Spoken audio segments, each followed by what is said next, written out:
allegiance to the flag of the United States of America and to the republic for which it stands, one nation, under God, indivisible, with liberty and justice for all. We can please stay for a second for a moment of silence.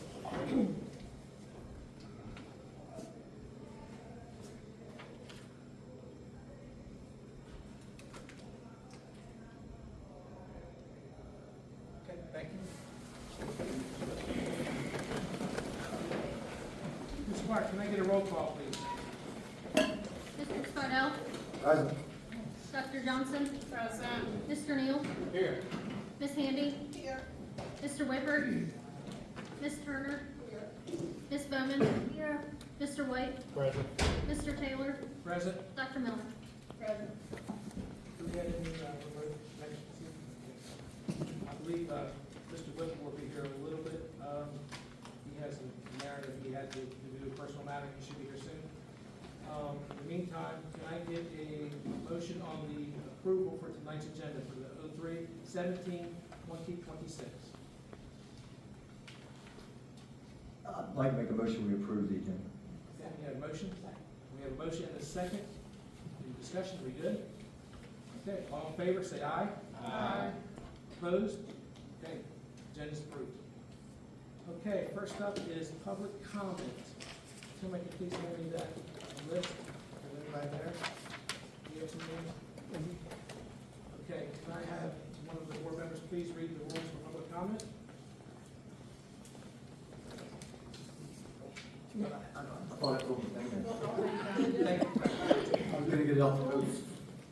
Rules for public comment. Number 1, identify yourself by name and 911 address. Number 2, speakers are limited to 3 minutes. 3, individuals may reserve or transfer their time to another speaker, but no speaker may have more than 1 transfer, equaling a total of 6 minutes of maximum time per individual. 4, specific personnel matters must not be initiated at a public meeting. 5, speakers cannot be abusive, threatening, or use profanity. 6, specify the nature of your remarks. 7, speakers who have previously spoken on the subject for public comment shall not be allowed to readdress the board during the same public comment period. 8, specific questions should be resolved prior to the meeting by contacting the superintendent or the appropriate staff member. 9, anyone who would like to present a PowerPoint presentation for public comment has to present the presentation 24 hours in advance for review by the staff for appropriateness. 10, all questions shall be directed to the chairman, who will, at his discretion, solicit the response from the appropriate staff member. Thank you, Dr. Johnson. First up is Hannah O'Toole.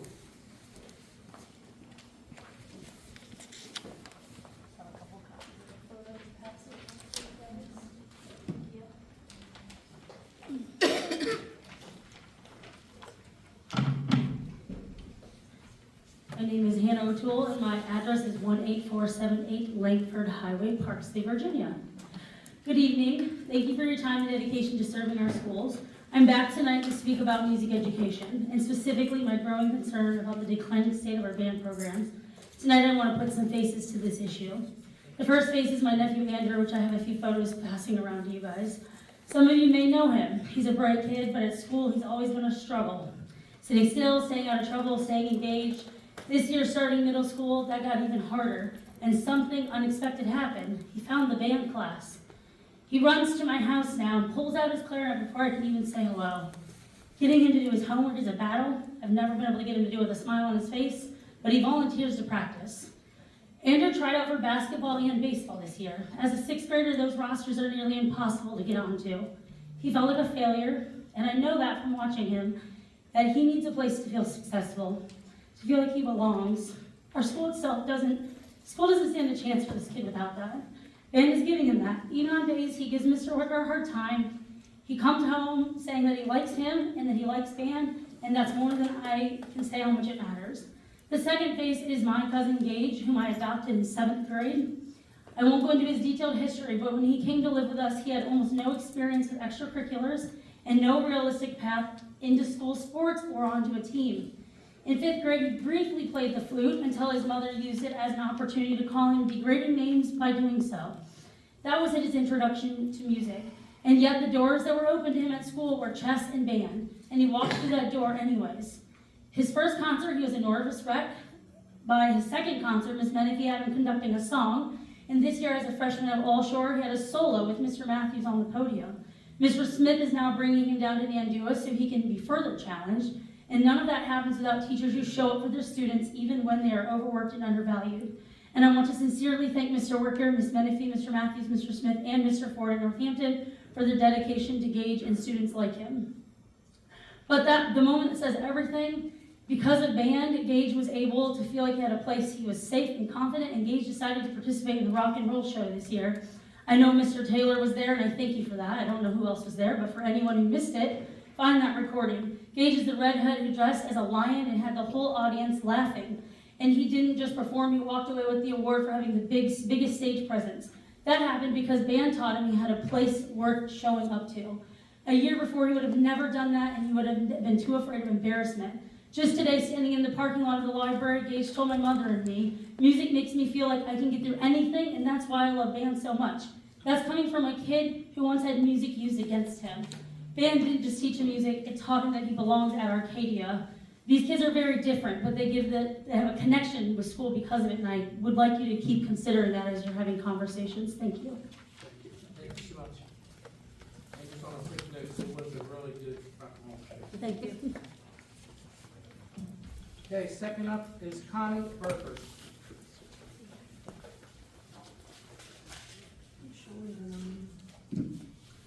Hello, Connie Burford, 8128 BB Road, Shanty, Virginia. I'm here to talk tonight about the added time to the schedule, calendar changes.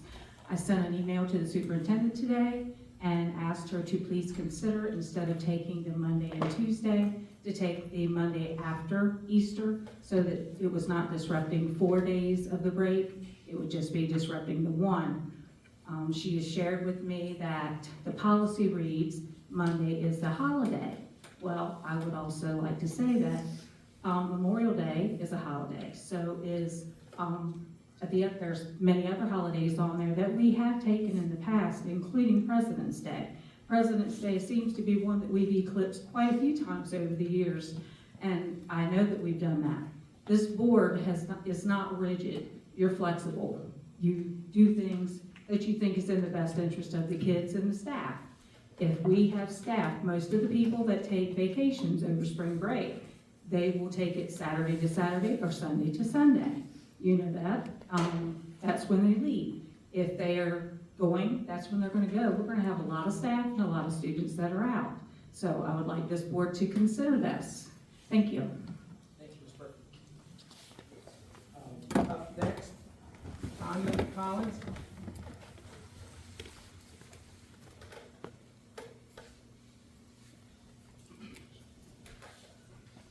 Hi, I'm Tanya Collins, 19385 Main Street in Melfa. I'm here because I have had several Accomack County Public School staff members follow me, take pictures of my residence, and follow me for over 30 minutes on Langford Highway.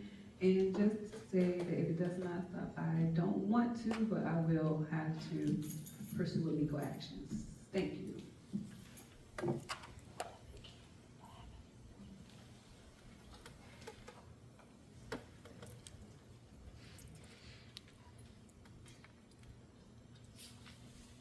Next up, Mr. David Sabatino.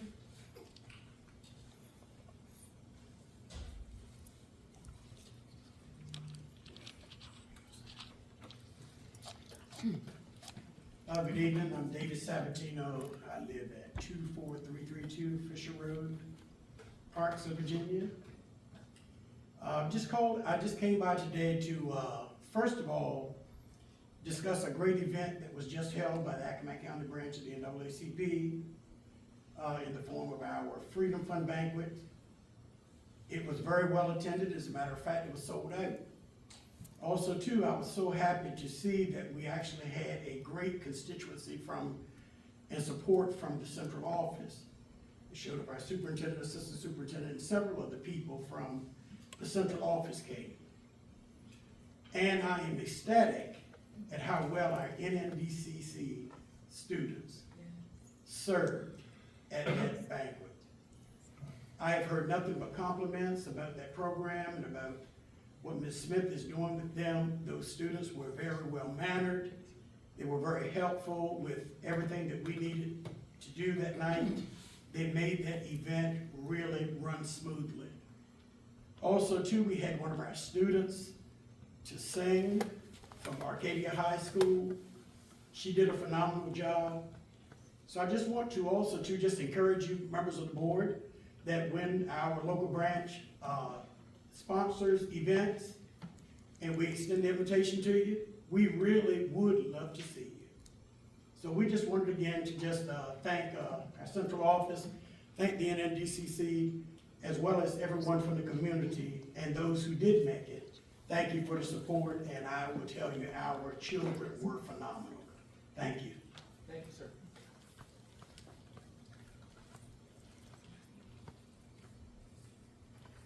Well, that is for the list. Do we have anybody in the email, any responses?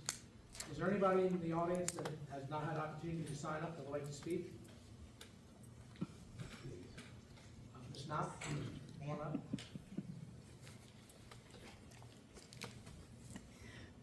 Good evening, everybody. I'm excited about this new board. I'm excited that I'm seeing things and reading things that are complementary to a board that is working. I did notice that we're having some administrative changes as far as vice principals and principals. And it says that we are anticipating vacancies. And I just do hope that some of those vacancies will be filled by persons who are already working in the system, who have put in time, not just people that just want to move up for pay, but people who are interested in Accomack County and interested in our children. I'm thankful that we're working, and I want to see more work. I know there's much more work to be done. You all be blessed and continue to work for the betterment of our children. Thank you very much. Thank you, Ms. Knox. Is there anyone else? Okay, with that being said, we'll move on to 4, recognitions. First one, data recognition.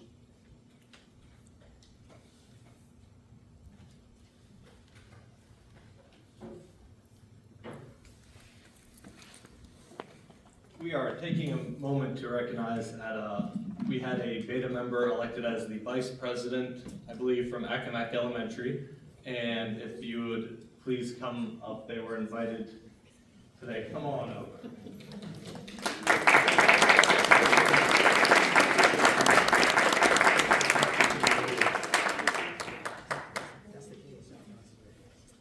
This gentleman is Lorgans Lamar, and he is at what grade at Accomack? He's a 5th grader at Accomack, and across the state of Virginia, he was elected as a vice president for the entire beta convention. So we just want to take a moment to recognize the excellence that we have here in Accomack and this fine young man. Congratulations.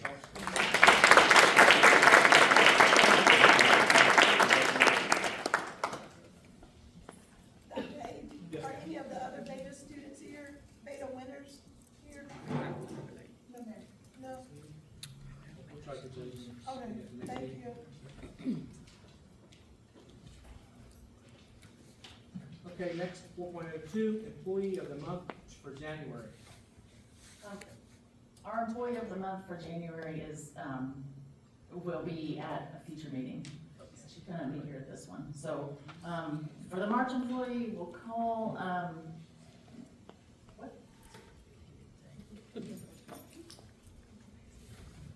Steve Farrell?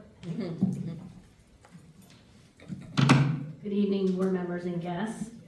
Ms. Tankard and I are excited to be up here in front of you to recognize one of our awesome otters, picking just one person to recognize from KES. I've been an otter, a dolphin, and an eagle and a pony. So, let's start that back over. We're here to recognize one of our awesome dolphins, and picking just one person to recognize from KES was no easy task, as Ms. Tankard and I truly value and celebrate the hard work and dedication of all of our staff. We have several of our awesome dolphins back here this evening in support of this recognition. And we wanted to try to keep this a secret from our staff member. However, she wears many hats in school and out of school and has a very busy life with her family. Her husband and her two children are here to support her this evening, so I could not keep it a surprise. But after much thoughtful consideration, we are proud to recognize Miss Melanie Shreves, KES Guidance Counselor.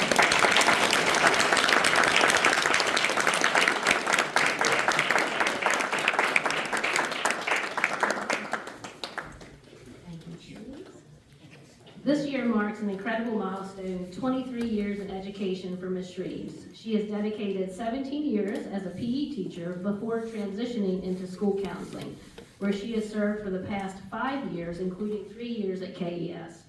Her commitment to supporting students both physically and emotionally has made a lasting impact on our school community. As a counselor, Ms. Shreves wears many hats. She provides character lessons, counsels students individually and in small groups, and works daily to teach and reinforce responsible habits. She supports students' social-emotional growth, helps them develop conflict resolution skills, and provides guidance during challenging situations. She regularly collaborates with teachers, administrators, and families to ensure students receive the support they need to succeed. She is always willing to assist whenever needed and plays a key role in organizing testing sites. In addition, she helps welcome new students and families during registration events, supports students as they transition in, and ensures those transitioning out are guided with care and attention. She also monitors students' well-being, responds to student concerns, helps connect family with outside resources when necessary, and maintains confidential records with professionalism and care. Ms. Shreves' dedication, compassion, and tireless support for both students and staff make her an invaluable member of the KES family.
Drum roll.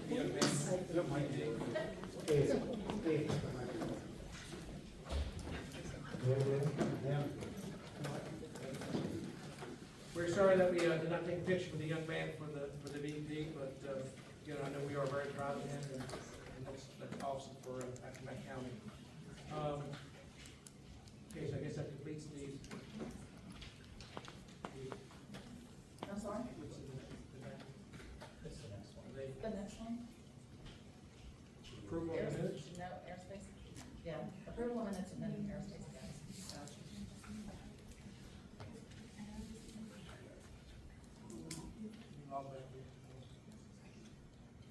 We'll make it work.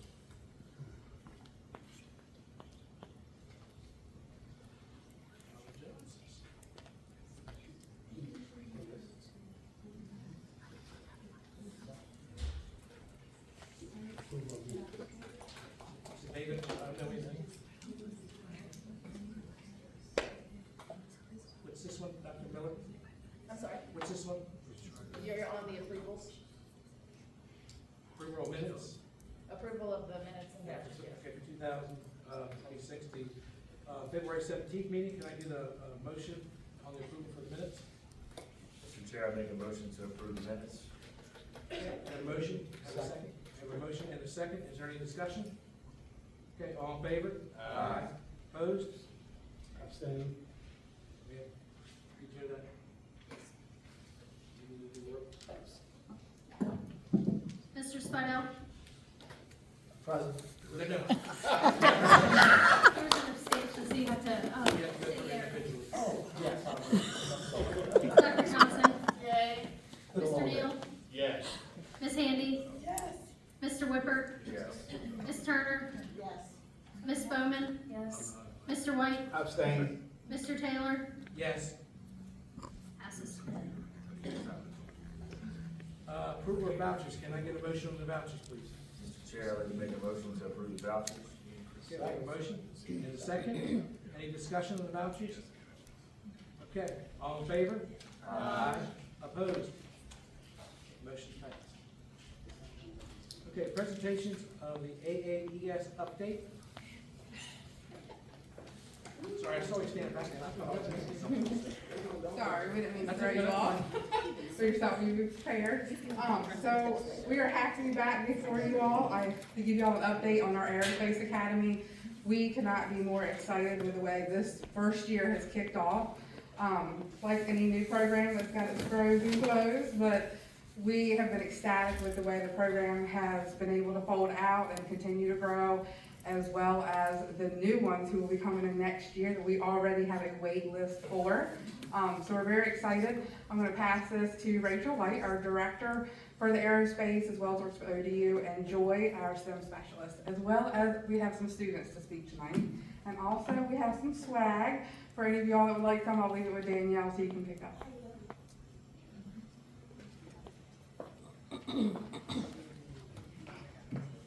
Good evening, board, and thank you so much for having us this evening to provide an update on the Aerospace Academy, and thank you, Karen. She has been wonderful to work with, so I just wanted to give her a shout out.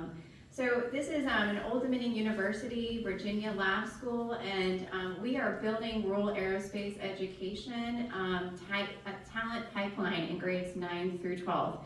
And these photos here show our ribbon cutting that happened at the end of August. So thank you for those of you that supported that event as well as attended it. The students still talk about it. They got to meet Congresswoman Kiggins and the governor. So it was a really great event.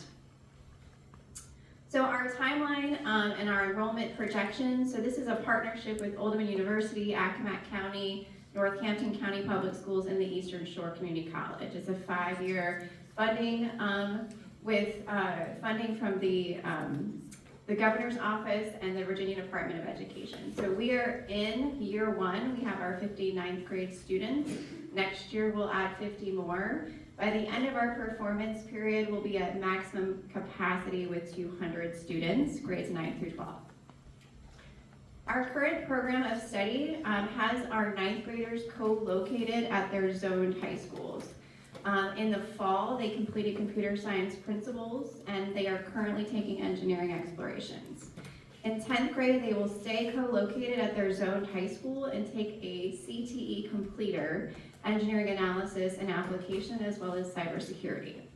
In 11th and 12th grade, we're working towards having the students be located at the Eastern Shore Community College for part of the day, where they will choose between an aerospace technician pathway or an aerospace engineering technology. I'll talk more about that at the end.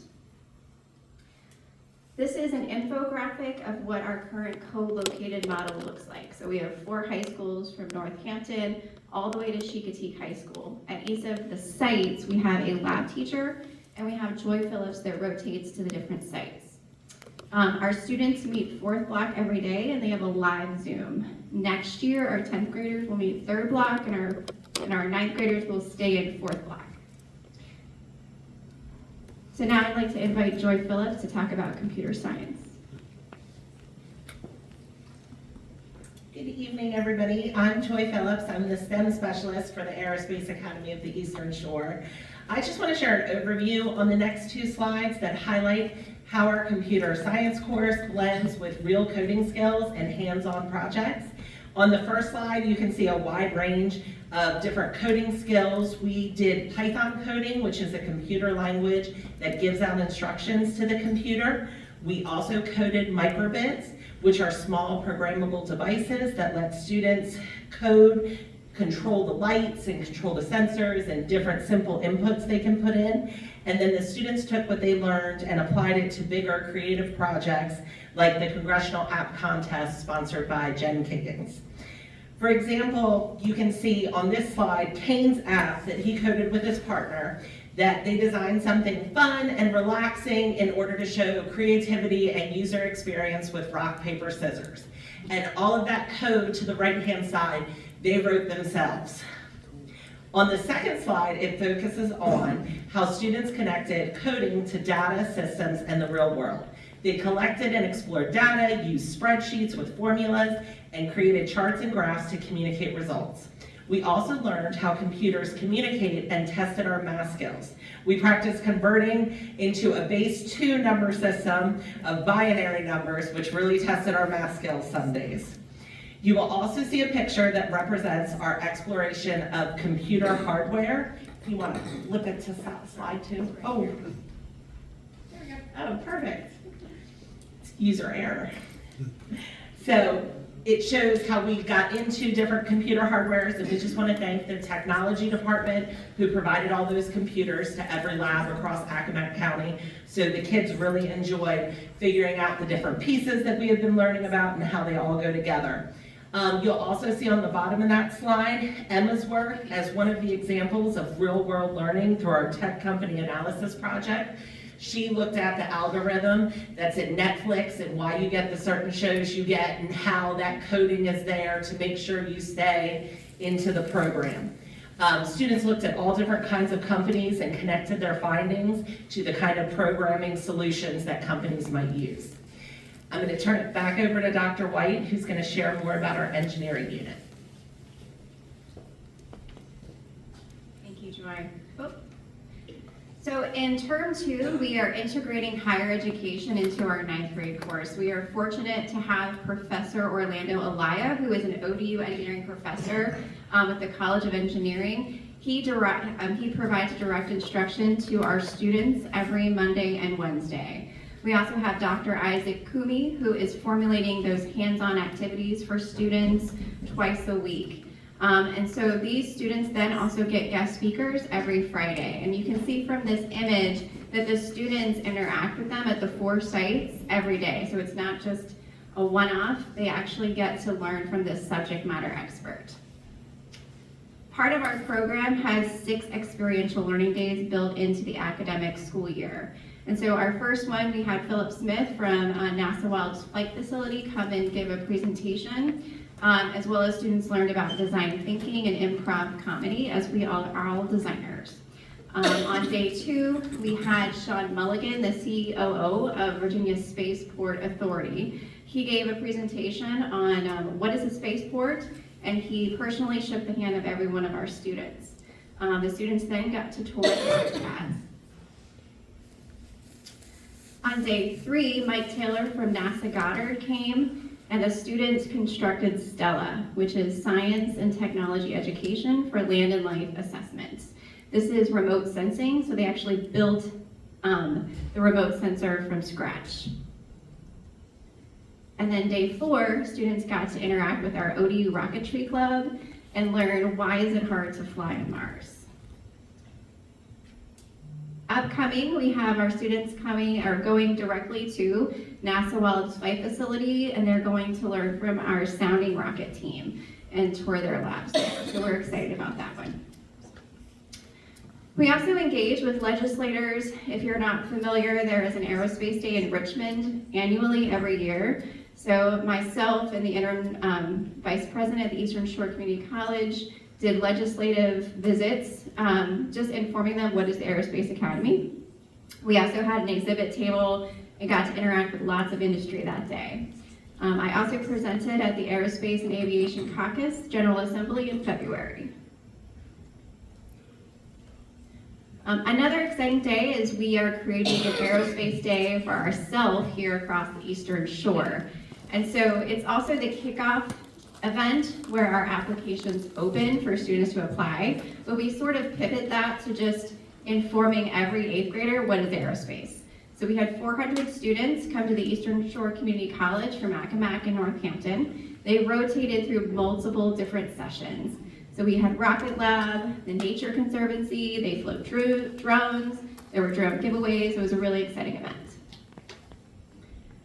Recruitment efforts, I have visited every middle school to give personal presentations, and all of the principals have welcomed me in, so thank you. Our current enrollment is at 100% capacity, and next year, as Ms. Taylor said, we are on a wait list. All 50 seats are full, but 44 of them are academic. So one of our outcomes for 9th grade is for students to have a working knowledge of what is the aerospace industry. We also want them to identify what's in their backyard. So what currently exists here on the Eastern Shore, and that is something that we're working hard on. In addition to the student survey, I conducted 5 focus groups across your 4 sites, or the 3 sites for Accomack. This is my favorite quote. It says, "I used to think aerospace was insanely complex. Now it feels more approachable. It's not rocket science, at least not every part of it." That was a common theme out of the 5 different focus groups. Our student survey showed that 53% reported an increased interest in aerospace careers and 78% in engineering. So now we have 3 students to give you an insight on their experiences.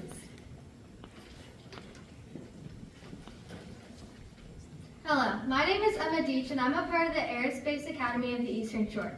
When I joined this program, I joined because I wanted a class with hands-on experience that could lead to real-world application. Aerospace engineering is interesting to me, especially since NASA Wallops is so close to us. This class is a good opportunity to understand what aerospace engineers at NASA do. One of the most positive experiences I had in this class is flying drones. This classroom activity helped give me perspective on what impacts drones have when they move. It showed me that measurements might not always just be straightforward. For example, hills can affect the sensors in many ways. Without this experience, I would have never known that you had to factor inclines as well. My favorite experiential learning day was when we built Stellas. We had to use a guide to assemble and put together the wires. When we were doing this, my group encountered some issues which sent us behind the other groups. We tried to quickly fix our mistakes. However, in the end, we did not get to scan things to find infrared rays. Even though we did not get to scan the infrared rays, we learned that not everything works the first time and you might have to go back and retry. This program matters to me because it gives me perspective on what I might want to pursue as a future career and how I will achieve that goal. This experience lets me see what a career could look like as an aerospace engineer. This is important to me because after I graduate from college, I'd like to come back to the Eastern Shore, and knowing there are career opportunities here gives me motivation to pursue aerospace engineering.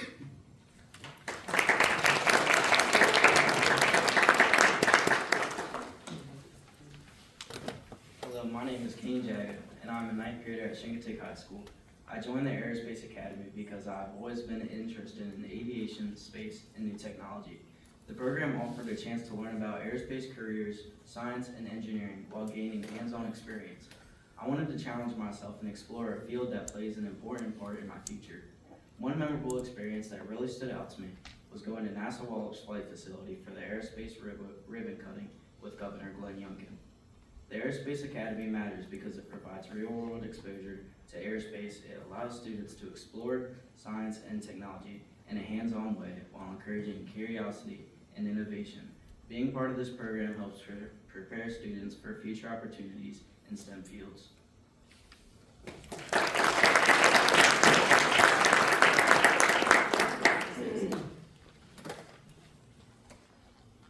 My name is Edison Ernest, and I'm a ninth grader at Arcadia High School. I love playing sports, mainly soccer and playing video games, but one of my main interests is engineering. And that's why I joined aerospace, because the idea of doing something that I love in school was too good to pass up. The idea of taking notes and listening to something I have no interest in isn't appealing, but to listen and learn about something I enjoy is one of the great things I love about Aerospace Academy. Plus, I love doing hands-on activity because it helps me learn better. One of my best experiences I have so far is in our most recent trip at the community college when we got to meet Mr. Orlando Ayala. He was so enthusiastic and funny, his energy just got me pumped for the lesson. And when he said, you guys as students are smart or even smarter than me because it's not how much you know about a specific subject, but what you know in general. And we could teach him as much as he could teach us. And that really stuck to me because it made so much sense. One of the many things I've learned are spreadsheets. And the reason I chose to talk about this topic is because how useful they are. Because it's not only for engineers or scientists, but also for normal people like us.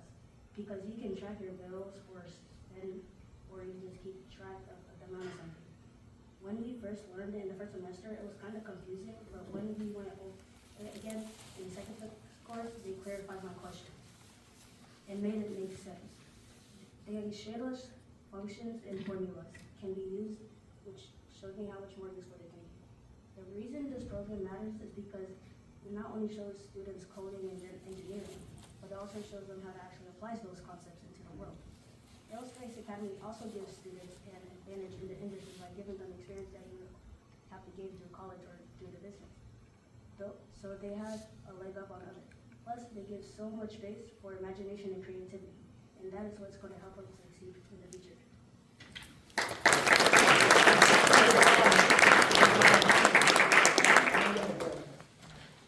Thank you, students. So part of our academy is feedback, right? So we're a lab school. We want to learn and grow and evolve based off of our students, our parents, and our teachers, and your all feedback. And so we do have a parent advisory committee. We did meet in December, took feedback from them. You do have access to our student survey. So there's open-ended and close-ended questions. And that data was used to work with Dr. Olaya on how we restructure Term 2. The results were taken into a teacher workshop. So those site-based teachers, we showed them the results. We said we're pivoting because of this. The students don't want to Zoom daily, right? But we still need that subject matter expert to Zoom with them. It doesn't have to be daily. So we took that. We now have Nearpod, so it's more engaging and interactive. But you have access to those. Something that we want to start up is this culture of a celebration of learning. And so we're kind of looking for June for students to share a signature project. And our location would be the Eastern Shore Community College. We'd invite families, industry partners, governing board members, you all, to come and have the students showcase a piece of work for them. The last slide that I have for you is something that the Eastern Shore Community College and myself have been working very hard on. And so an aerospace technician stackable credit pathway. And so the president and the vice president and myself are looking at making a 3-tiered approach. One would be just a CSC, the other would be a certificate, or you could earn an associate's degree. What makes this special for the Eastern Shore is that we're looking at technician courses that align with what Rocket Lab, NASA, Northrop Grumman need to hire our people here. So that is the phase that we're at right now. We're setting up meetings to show our prototypes before we bring it up to the Virginia Community College system. Our aerospace students would be able to participate in this in 11th and 12th grade. That's the goal. So at this time, I don't know if we can open up for questions if you have any, but thank you again for your time tonight. And thank you, students, for being here.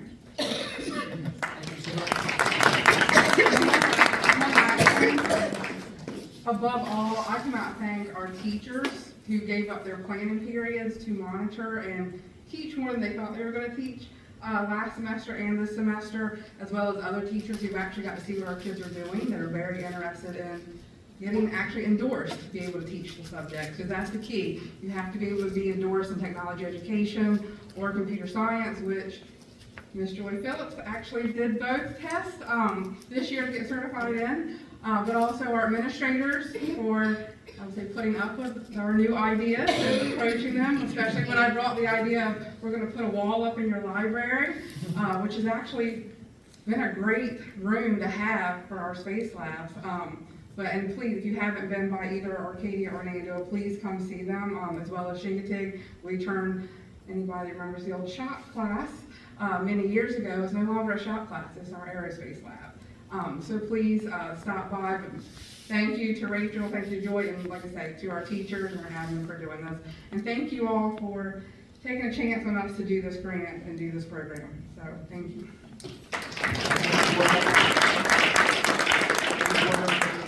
Dr. Johnson?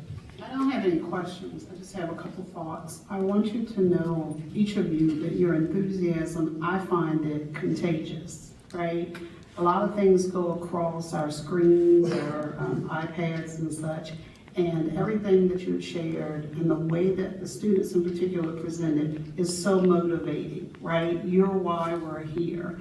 And then within, there are a lot of things that I like about the presentation, a lot of things, and the only thing that I'll mention, just in case in particular somebody else wants to speak, I'm particularly impressed with your sharing about the student survey, having a parent advisory board, and getting the teacher feedback. Everything sounds like good to great, and I'm just really impressed at your efforts, the diligence of your efforts to help make sure that this continues to be an enriching program. Thank you. Thank you. Ms. Turner? Yes, so, I read through the student survey results, which were, mainly very positive. But I noticed there was a few comments about, they wanted more in-person instruction, and that there was sometimes connectivity problems, like they couldn't open the Google Docs they were supposed to be using, and they couldn't access the internet. I was wondering, has that been addressed and or hopefully resolved? Yeah, Several students mentioned that. absolutely, yeah. I know in the beginning, we did have some struggles, right? There's not really a model that looks like this so the students aren't Zooming on their own Chromebook. It's like a big camera coming into the classroom. So we've purchased speakers so that way the sound is better. We're purchasing 2 more. And Ms. Phillips is very good at contacting the Accomack County technical support, and they get right on it because I'm CC'd on the email. So we're working through the kinks. Students are, how is the sound? Are things a little bit better? It's better. But yeah, I mean, it's hard when you're doing remote / in person. And again, that's one of those things that we're trying to work through, but your school division is reactive to it. Yeah. We want this to be successful, and we don't want to lose any of our original 50. Yes, no. Okay. Yeah. Thank you. Thank you. Any other board members? Just want to say thank you for your presentation, and excellent for the students. They did a superb job, I think, in your speech. Thank you so much for coming out. Yes, thank you. I did want to echo what Ms. Taylor said. 4th block at all 3 sites, we're doing aerospace time. The door is open. You do not have to tell us ahead of time because this is real. So come on in any day. Whatever you see, you want to talk about, let's talk about it. Like you said, it's all about the data. What you see, what I see might not be the same as what the students see or the teachers. So, well, you're welcome any day. So thank you. Thank you. Okay, next up is at this point, committee update. So the disciplinary committee met last Monday.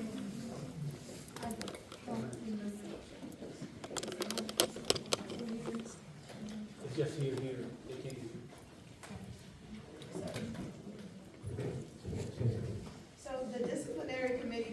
last Monday, March the 9th. 3 cases were heard.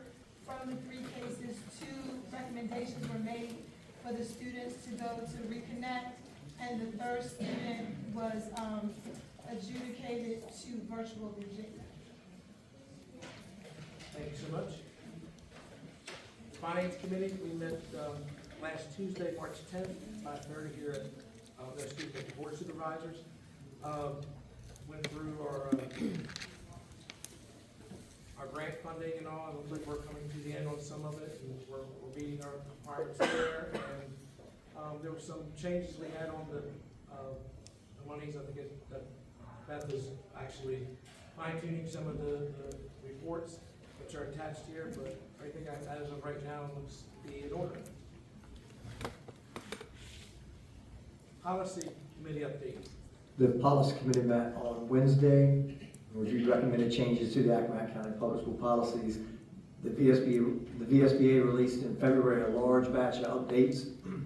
The majority of which were minor changes to words, aligning policy with updated codes and adding language for clarity. The committee reviewed each proposed change and the VSBA recommendations.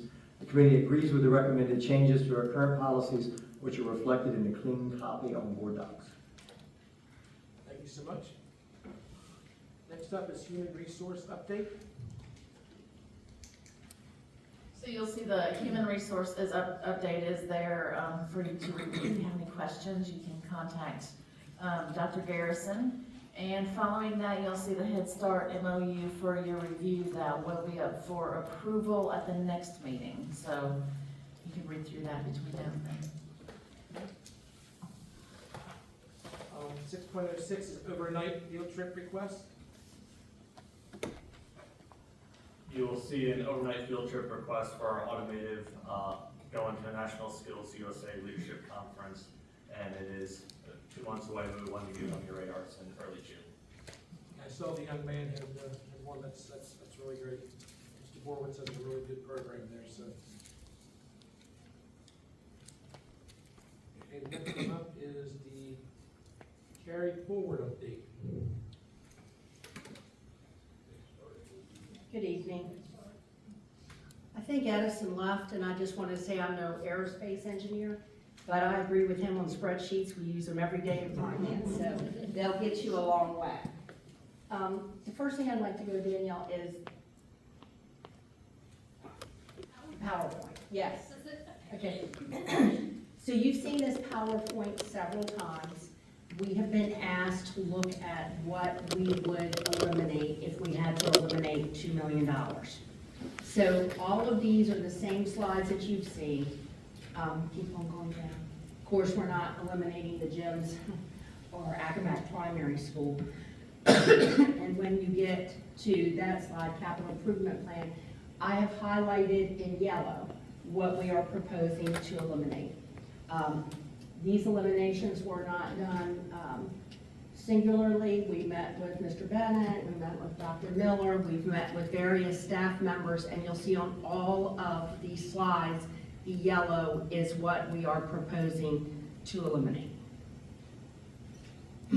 When, on that one, hold on to, on that one, the $150,000 for the 3-way valve and associated piping at Nandua High School, we did not eliminate that. It actually came in less, so that helped us towards our $2 million. So that's what that little footnote means. We did not eliminate that. It came in less than budgeted.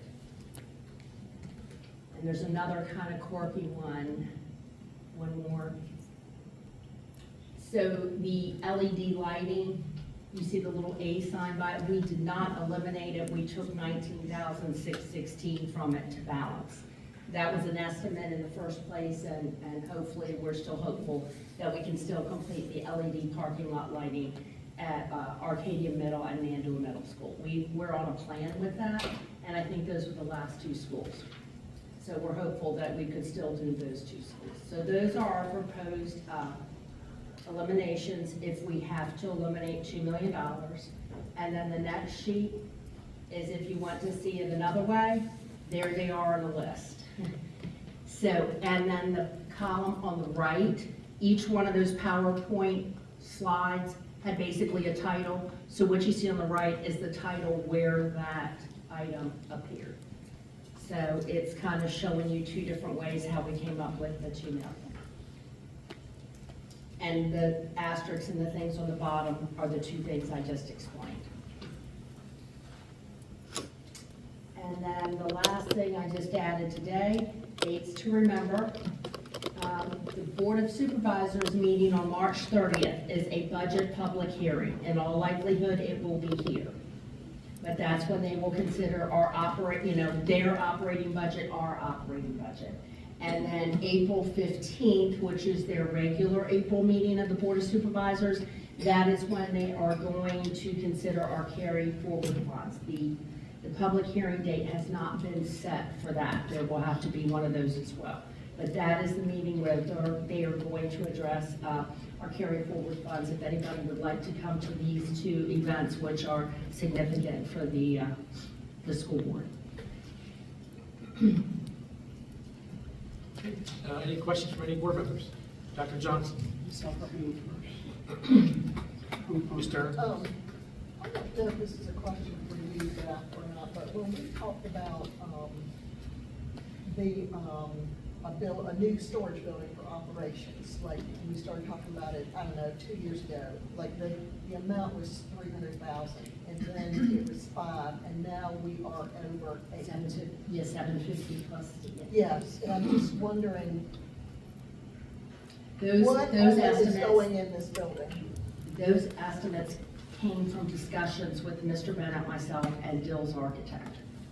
Dill's architect, as you know, is the one doing Accomack primers. Yes. They had completed a storage building over in Region 2. I'm not sure if it's Virginia Beach, Chesapeake. And they had a cost per square foot. We felt that that was a higher level than what we needed in the storage building. So then there's also some talk, are we gonna have an office for staff to meet in the morning? If so, then you have to have water, you have to have some temperature control. We're gonna have to have some temperature control anyway, but not necessarily like you would for an office. So that's why we ramped up the figure a little bit based on a project they had just completed in Region 2. But it is subject, that's the high end. You know, we always put the high end in our estimates. But that is where that came from. The actual size has not changed in what we wanted to do. I guess that's why the price has gone up, because No, we have well and septic to accommodate an office, and we have heating and air and all that to accommodate an office, I guess. And those are still things, nothing has been pen to paper yet. These are just still estimates. Because as you know, we have. Well, I didn't know how formal it was, because this is what we're gonna be giving the Board of Supervisors, They, and this is what they're gonna be approving. They gave us a so then- square footage cost, Dills did, that they felt like we should use, and that's where that came from. And the reason for going with that higher price and putting in the office and the water and things now, you can't go back and put in, so when we build it, we wanna make sure we have everything that we do need or could need, so that it's done. Because and it only done built on a correctly. slab. Yes. So there's no going back once you put it on a slab. Johnson? Thank you. I'm just curious, from a process standpoint, the carryover reductions, not that I have any questions or concerns, but these are not on here for our approval. Can someone help me understand? We don't have, as a board, we don't have to approve these? So you already approved the list, the original list, and so this is just, it's not even something that the Board of Supervisors has voted on yet. They just asked us to come up with if this happens, what are you gonna? Contingency. Right, and so we would come back before you guys, if that is the route that it goes. And then we would vote on it at that Right. point. And it's not that they won't ever get done, they just won't get done as soon as we would have liked. I don't foresee us having this big of a carry forward ever again, and so we wanna get done what we can while we have it. Any other questions? Okay, thank you, Ms. Owen. Data transportation.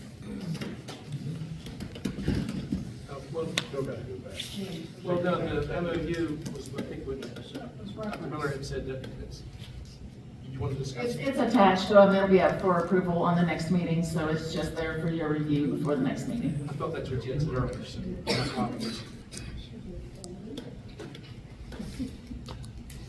That's my fault. Yeah, just go ahead and read the Head Start MOU, and then next time we'll vote on it. Okay, so Beta Transportation.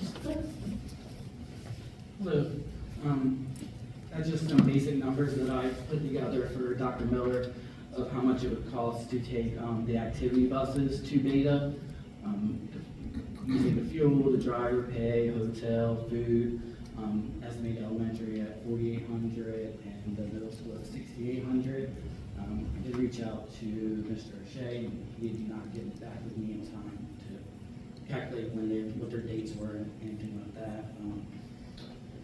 I did use a couple notes just if anybody has any questions after that, I can answer those as well. It is about 780 miles, of course, to get there. The buses are governed at 60 miles per hour, so they can go up to 60 when the speed limit allows. I'm estimating with stopping maybe every 2 to 3 hours for like 15, 20 minutes, something like that. It should take about 14 to 14 and a half hours to get to Nashville from Nandua. Again, I calculated 15 minutes every 2 to 3 hours. Estimated 5 to 6 stops total. Again, that kind of, y'all had a chance to look at the activity buses. They do have like higher back padded seats. There's not reclining or anything, but they do have nicer 2 seats. They all have seat belts. There's underbus storage, not a lot of storage, but there's a big section on one side and another section on the other side for some storage. And activity buses are designed for the longer distance trips that we use for other things as well, like activity runs, like long athletic trips, academics, anything like that. Trying to go like anything over like 100 miles, we utilize those buses because they are a little bit more comfortable than the normal bus seat. And then just utilizing, like, school buses are like the safest form of transportation as far as school buses are built, a lot different than any other type of buses. School bus design, if it gets in an accident or anything, a school bus, the body itself starts to separate from the frame to absorb some of the impact. So they are a little bit safer as far as how they're built and the design of them. So, and then, of course, the drivers would be our own drivers. We know they're endorsed, we know they're properly trained. We do have a lot of drivers that do have Class A's that in previous life drove plenty of miles, Florida and everything, driving semis and tractor trailers.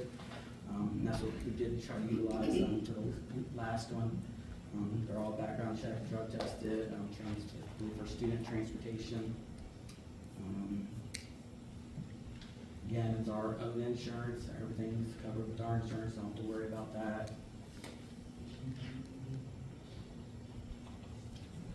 Pretty much all I have. Do you have any questions? Mr. Wake? So this cost, driver pay, is that one bus driver or 2? That's 2. I'm sorry. To go 771 miles for $70 round trip with about 15 kids is not acceptable. Plus all these stops, it's not acceptable because, I'm sorry, and plus the seatbelts. Them kids ain't gonna stay in those seatbelts. Who's gonna watch the seatbelt for that long of a ride? I mean, board may disagree with me, but I feel for that amount of time, you got the least amount of money, and it's just, for me, it's just not worth it. I mean, the buses is good because it's a day trip. You're going overnight. And a bus driver, they only drive 10 hours a day or 14? One driver can only drive 10 hours. That's why you send 2 drivers per bus. But see, now you get right there, you got 2 drivers. But we already short drivers here driving school buses, right? This is during the summer. It doesn't matter. We're still short of drivers. Yeah. They're basically, they might be driving during the summer too. Those are the dedicated ones that drive during the summer. Now you're gonna take them away from the regular drivers. No, we won't be running the regular routes because it'll be summertime. So this would just be extra. But this is not, Mr. Reader just put this together for your information. So he's not like saying we have to do this or anything, it's just for your information and discussion. And this is, so we normally pay, school bus drivers, they get $20 an hour, that's just what, for any field trip. So those numbers are showing that, or reflecting that $20 an hour. And that's just an estimate. So I have several observations, I guess. Nothing against you, you did a great job, you did what you were asked to do. However, I'm just confused about the numbers, not the fuel, the food, if it's 2 drivers, is it 2 drivers at middle school too? Why are the numbers different when they're going to the same place? The time frame, sorry, I should have put the days on this, I did it my other thing. Yeah, I have them. Yeah, middle school, I believe, was like 5 days, where the elementary school was less. It had to do with the, amount of days they were there. Okay, thank you. And if it was just an estimate, I just kind of did like, well, it's the per diem, like I Googled it, like what's per diem, like average for, that's if we paid for their per You diem. know, Accomack County doesn't have a per diem. It goes by the GSA, it's a federal like. Based on the state I you're know what in. it is, but why is it different from middle school and elementary Because the school? amount of days. Okay, got you. All right. Same thing with the hotel? Okay.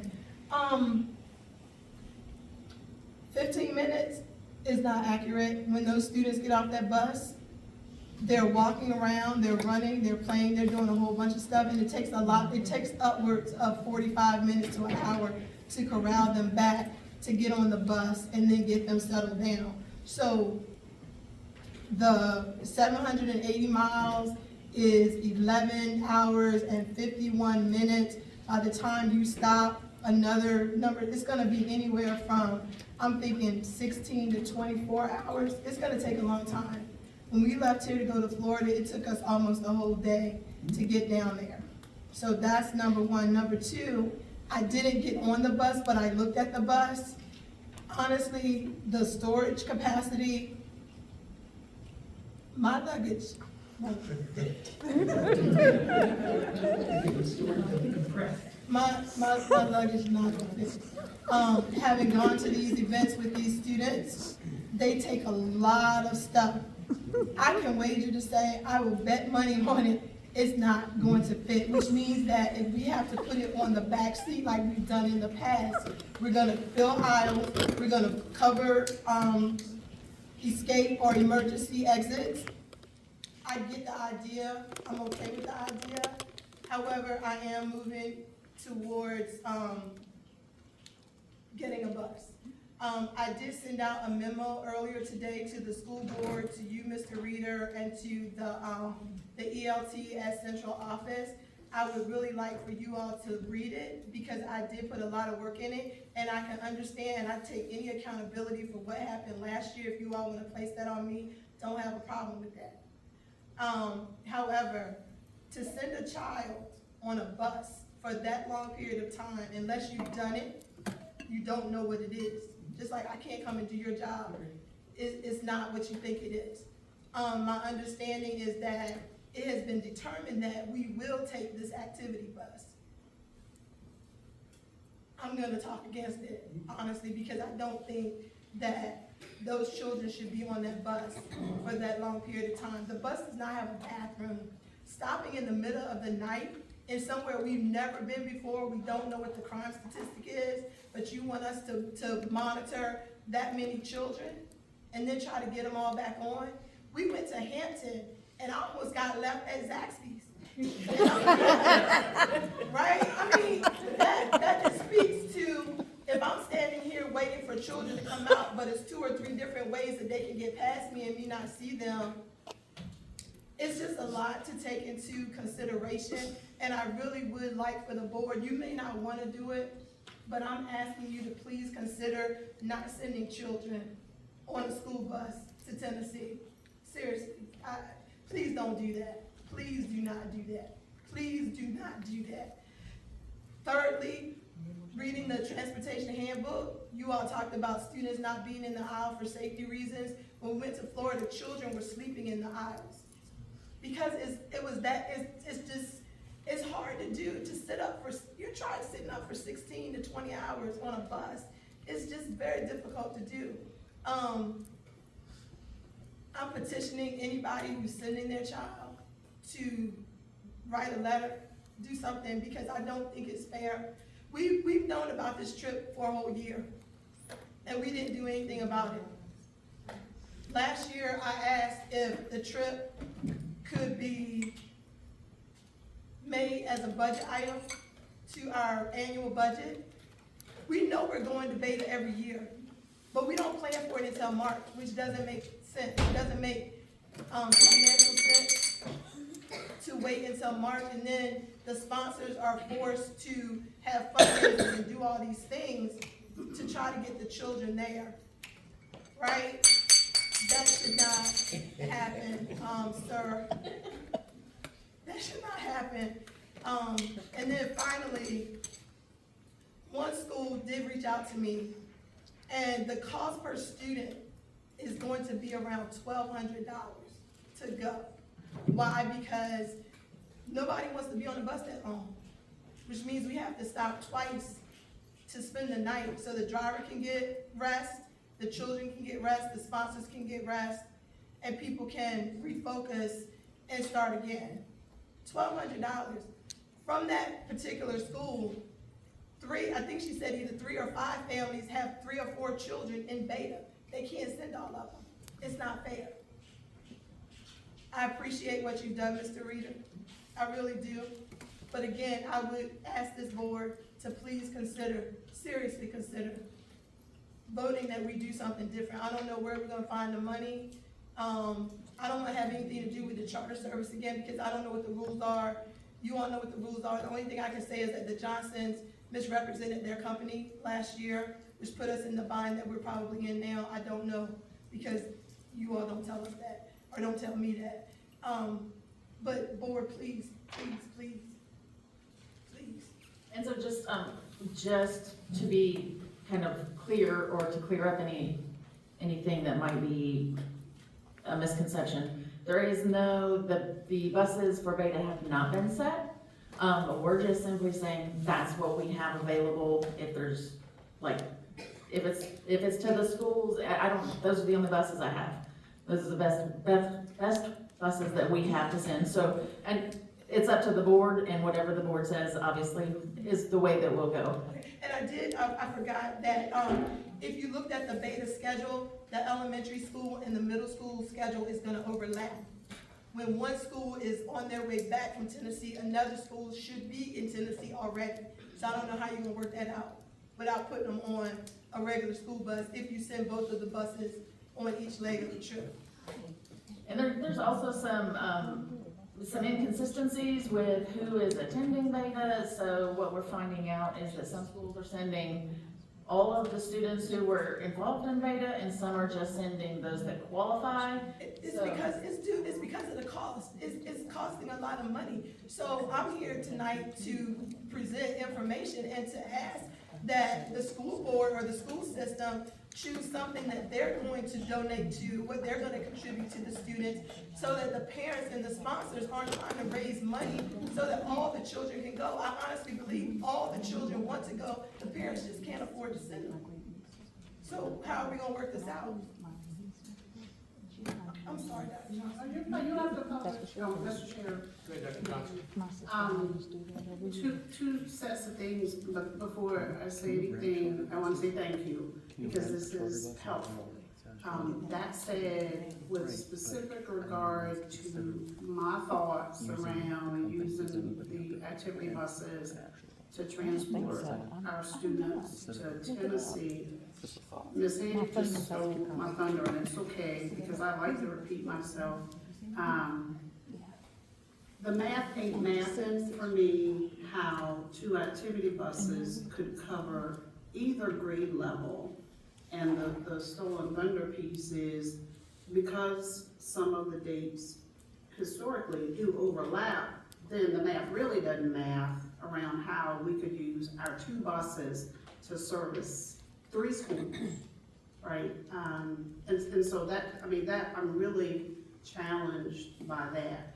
My last thing is around just the buses themselves, and you won't let me be out of order, but I don't know what took so long to get the buses, no shade, no blame. This board, based on my notes, approved the buses in July, and I'll ask my questions via email, you know, to be kind and everything. I'm not trying to be unkind.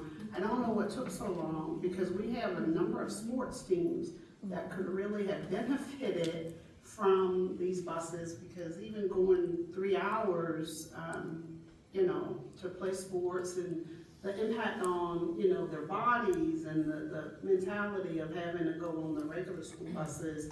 I think at least I think all 3 of our high school sports teams for basketball and football, you know, some of those games were really far too. So, yeah, I'll ask my questions. So it takes at least 9 months. It's gotten down. When I first started last year, I think it took almost a year. So it's just the time that they filled, they have to. Speaking of the mic a little more. Sorry, so it takes 6 months. Ordered them as soon as they were approved, and that's just, in the year before, it's anyway, like 6 to 9 months to get a bus built. Thank you.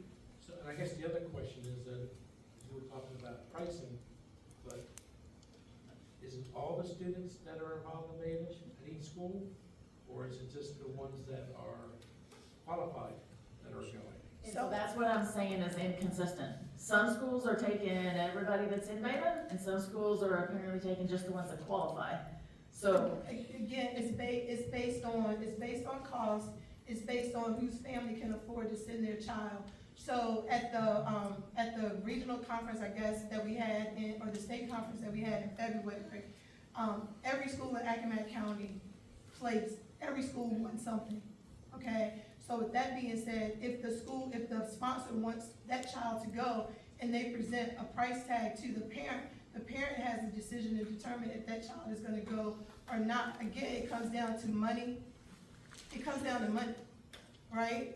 Can the parent, and I hope I'm not offending anybody by saying this, but can the parent afford to send the whole child? So I think, my opinion, nobody has said this to me, it's just my thought process, is that if you or anybody else is asking the question, Dr. Miller, the sponsor they want to take the children. They want the children to go. I want the children to go. So I think in some ways, I'm going to tell you what I think you want to hear to be able to help me. My opinion, nobody said that, so that you can help me. That's why I'm here tonight. I'm speaking for myself and for anybody who wants to ride with me, because I don't have a problem with the kickback, whatever you all gonna say. I don't have a problem with that. And I understand that some parents are not gonna say anything. They just want their child to go. They want their child to be able to go. And I want their child to be able to go. So Dr. Johnson?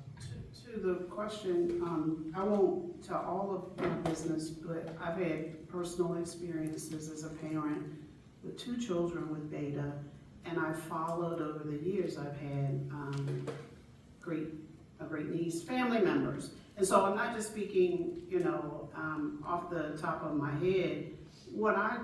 The way I view beta, to the question, is like, it's like really special to be able to be in beta.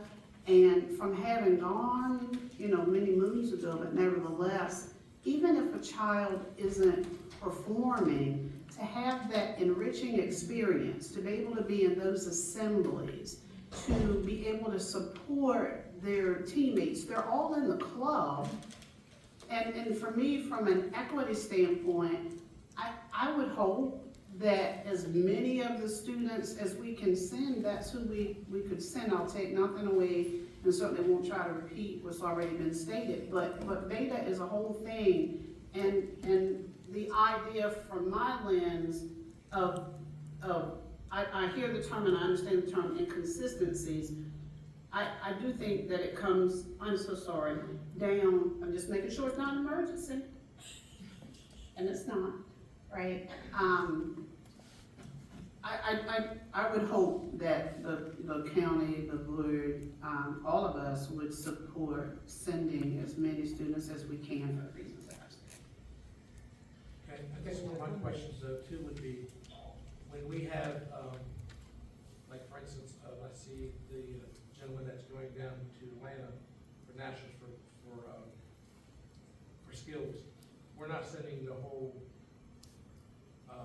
team now that was participated in the mechanics part of it, or say if the state, or we have somebody that wins tennis or wrestling, do we send the whole wrestling team when the one person wins, you know, to go to states or whatever? So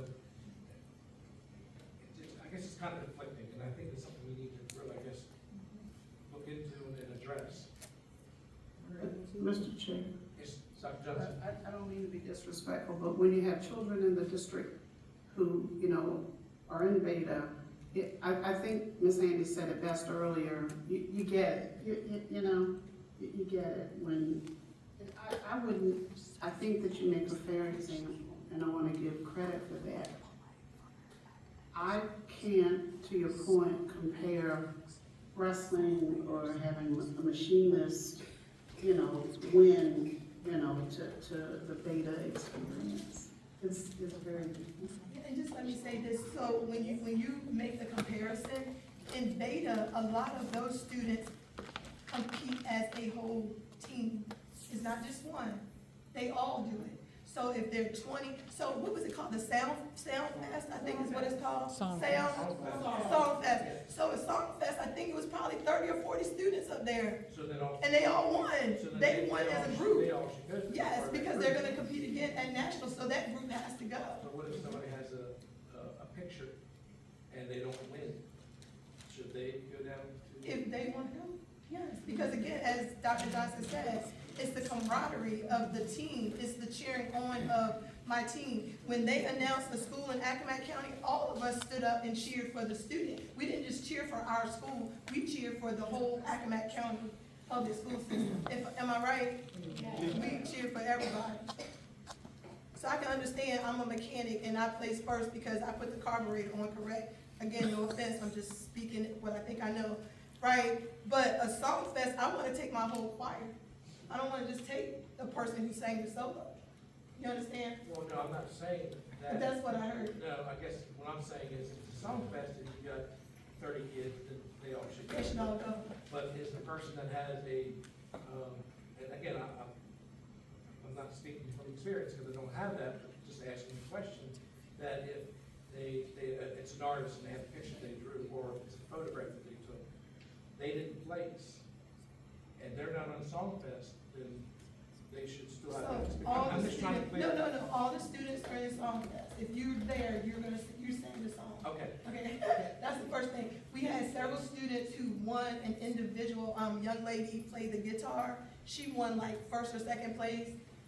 She's gonna go, but she's a part of the team because after she did what she did, because everybody doesn't compete at the same time. It's not the Olympics. You do your thing, I do my thing, Jan does her thing, and then we all come back together and we do our group project. And that's what I'm glad you had that clarification. That's something I didn't realize, and I thought that not everybody was in the Songfest when, but okay. Everybody. Thank you for clarifying that. Thank you. Yes, Mr. And I can agree as well that if you want an event that you're going down and compete while you're there, that we should pay for them to go. But if they didn't qualify, but they would still like to go, if we have money to help, I would like to help. But if it was a factor of money, I think we should at least dig deep to be able to send those who will be competing in that. I think this was good discussion. I think we need to explore that and we'll go from there. And so the board, if, like I said, right now what I have to send is school buses, so if you guys want to do something different, just let me know. Obviously, I'm gonna do whatever the board instructs us to do. Just do want to point out the policy that we currently have would not allow us to pay for alternate transportation. So I'm just putting that out there. It's the board's decision, but that's what's in that's what the policy is that you guys voted on after beta last year. If I can make another comment. Can I make another comment? Yes, sir.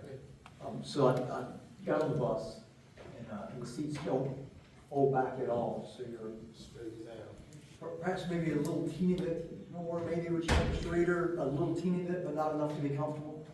And it was no more knee room. I'm not a large man, and I didn't have a lot of knee room. And to know that it can, the governor's at 60, and if I can ask Mr. Reader, could they set that to maybe go faster, or is that a state law, or is that our policy? I really think if there's any way that we could be able to send buses. Sorry. And I appreciate this discussion, because we watch that, and how we discuss and figure this out. And when it comes time that we do have to vote or do whatever we need to do, that you're well informed, so I appreciate you bringing this. I heard her say that we voted to not have alternate transportation.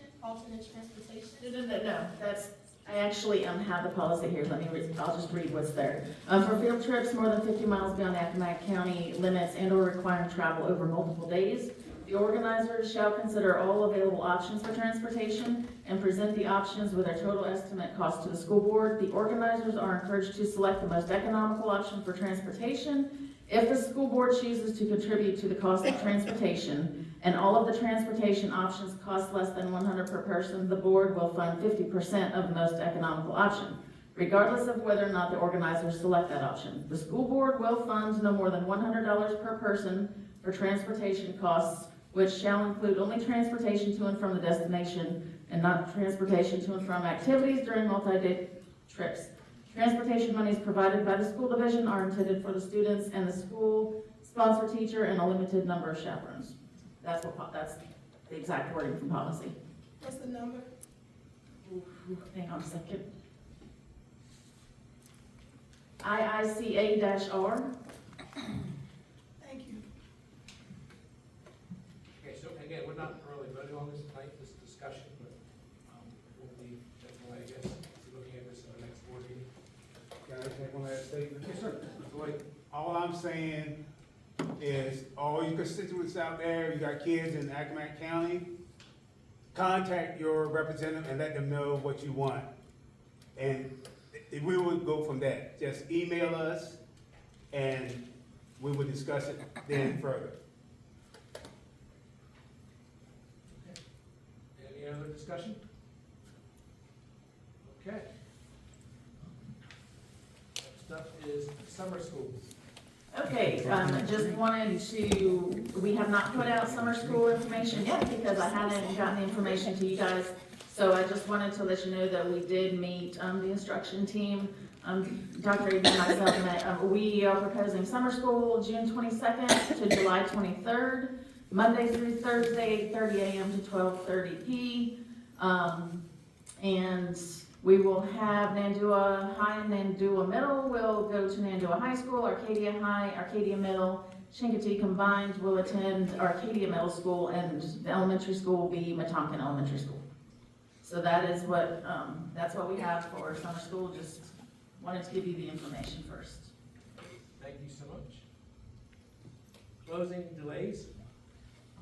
Okay, we've had a lot of these lately, and so I know there's been some question as to how decisions are made. I've talked to some of you individually, but I just wanted to put it out there more so for the public to know how those decisions are made. Mr. Reader and Ms. Only and myself talk frequently at 5 o'clock in the morning and very late into the night. We do talk with C. Ray, the emergency manager for the county. And then we get all of the updates from the weather service. They come in periodically through every day. And so when we are making decisions, especially when we're talking about fog, our window for that, for delaying for fog is if half a mile, right? So if we can see half of a mile, then we go. If the ceiling is less than that, then we go ahead and delay. So that's kind of how we make those fog calls. The inclement weather, if it's freezing rain or things like that, we have people out checking the roads at the top of the county, the bottom of the county, and the middle of the county. And so we are very long. And so sometimes if things are bad in the north, they're not in the south, and I understand that. Those decisions are one of those things where it's very hard to make everybody happy, and it's very hard to understand sometimes because where you are at may not be bad, but it may be bad over at going to Saxon, so I just wanted to clarify that so that people kind of knew what we were looking at when we were talking about closings and delays. Any questions? I just want to say thank you for that presentation. Okay, up next is the calendar amendment. Before you get ready to speak, I would like to say that I know I received quite a few emails, text messages, and phone calls. And I do apologize, I've not got a chance to respond back. It's had a personal matter today as well, that I did not get a chance to open these till a little later, but I did not get a chance to respond as I'd like to. I know I've talked to some other board members, and we have all gotten quite a few of these. And I do want to say that we are hearing you and listening to you. And with that being said, I know Dr. Miller is going to present some of the options that I know some people have presented to us or made some ideas, and I think she'll clarify up on some of these ideas. But again, I would like to let everybody know that we have heard you and we're listening, but we do have to follow our policy. Mr. Chair, I would ask, if it's okay to, given the number of emails that we have received on this topic, just to also include that the chair speaks for the board. As one person, I'm not trying to speak for all my colleagues, I don't respond to emails because our chair responds. So I'm not being unresponsive, I'm not being unresponsive, I'm simply following our protocol. All right. Okay, another decision that it's very hard to make everybody happy with. So I will say right off the bat that the recommendation would be that we have 2 days to make up, right? We had a day where we had to close and we did not have virtual instruction. And then we have the voting day that's coming up. I know perhaps in the past we may not have closed for special voting days. This is gonna be there's some controversial topics. I expect a big turnout. And Ms. Clark, could you speak on that for just a second, please? So this, some of the principals that were, their sites are designated as polling locations had begun sending us the notices that the county had sent them, notifying them that the county leases the school building for election day. The two biggest concerns are Punkateague Elementary and Kagatank Elementary, who are voting locations. There is no way to secure the building in having the general public come into the school and ensure that the general public is not going to have access to the rest of our school building. For example, Punkateague, if the polling location would be in the gym, and the best option would be to have them come in through the bus loop. Well, when you come in through the bus loop, there is a door that goes down to the hallway, to like the specials area and the 5th grade wing. But then there's the main entrance that goes down towards the special ed and kindergarten wing. There's nothing that blocks that off. So then we would have to have somebody physically standing there for the entire day to ensure that nobody gets in.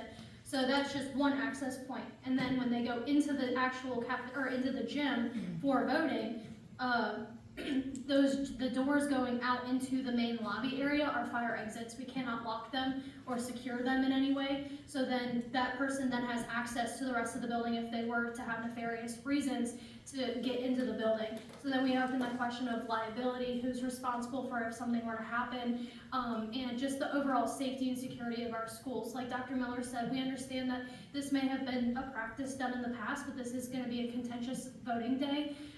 And society is changing. So we are looking at it from the perspective of the general safety of our students, staff, and the building as a whole. And this is why the recommendation was made. So essentially, we're going to have a whole bunch of people that are not school employees at our polling sites. The other issue with this is that I received to all division superintendents on March 11th. I'm just going to read the Office of the Superintendent of Public Instruction. Divisions may not leverage an unscheduled remote learning day for a planned closure such as the April 21st election, which is neither a severe weather nor an emergency. So it has come down from the VDOE that we cannot use a virtual learning day for that day. If we did that, we're gonna end up making up more days. So that day, I'm proposing be a teacher work day. Now, we do have 2 schools that are already over their limit of 10 virtual learning days. And so those schools would go in person that day, and that catches them up, so they don't have to add another day. For the rest of the schools, it would just be a teacher work day or a PD day. Those schools are Accomack Elementary and Tangier combined. The other day that had been suggested, not by me, this is not my recommendation, but would be to look at the Monday after Easter. And according to policy GCBDR, that is a holiday. That is one of the holidays that is in policy.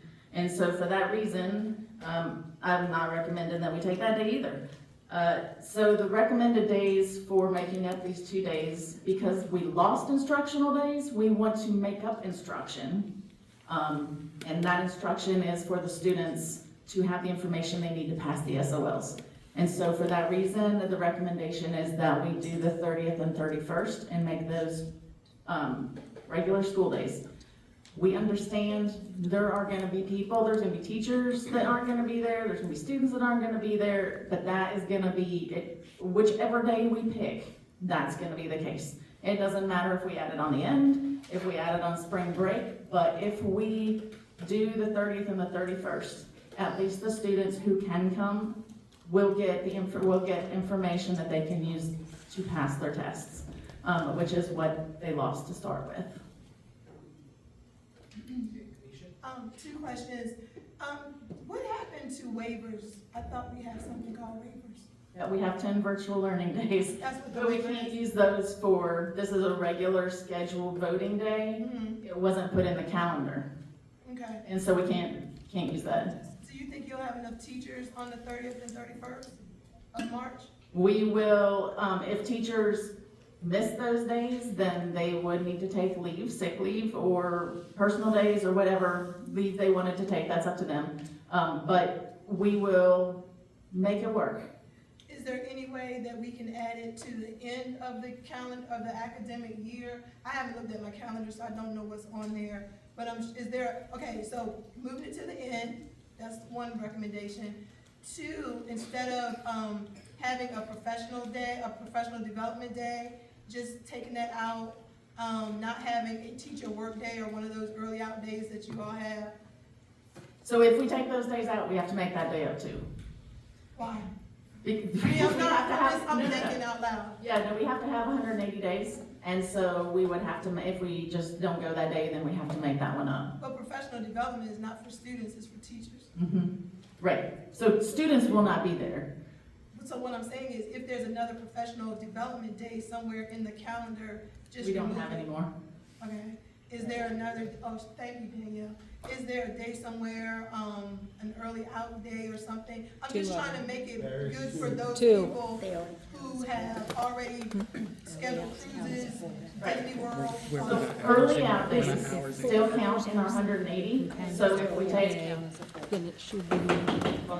the early out day, we still have to make it up. So, the reason that I am saying, so when we're talking about making decisions for students, I always try to view it through a lens of what is best for our students. And so the days that they are missing are instructional days that they need to pass the SOL test.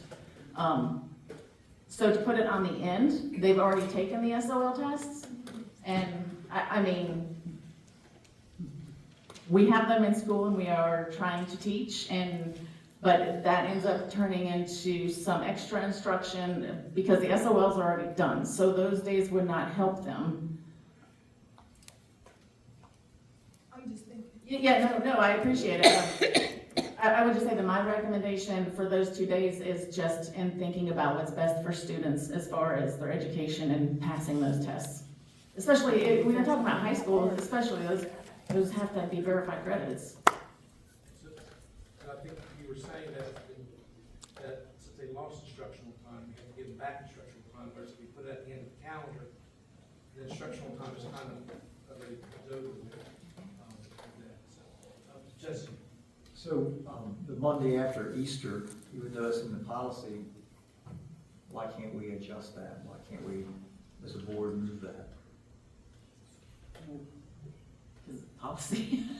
Why can't we make an amendment, a one-time amendment to the policy? On topic to Mr. Slidell, why could we not give the people that were supposed to be off that day 8 hours of flex leave to use at their leisure whenever they want to? Okay, but I don't want to take their vacation, I'm with you on that, but that seems. That takes one day, and we have to make up 2.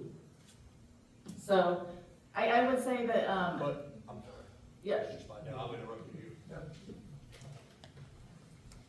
So I guess the issue is, that's one day, where can we make up the other day? You leave the other day on the first Monday, and if you want to do your staff a favor, let it be an early out, so they don't have to use as much vacation for the staff that's already planned cruises and has bought airline tickets to go see family on the West Coast or wherever else. So I think one person that texted me that I couldn't even read them all, I apologize, just like you guys said, I apologize to the people, I'm just a busy man, but they're going out the country. They didn't tell me where, but, I mean, this stuff costs a lot of money, and I get it. They need to go on vacation, it's all prepaid for.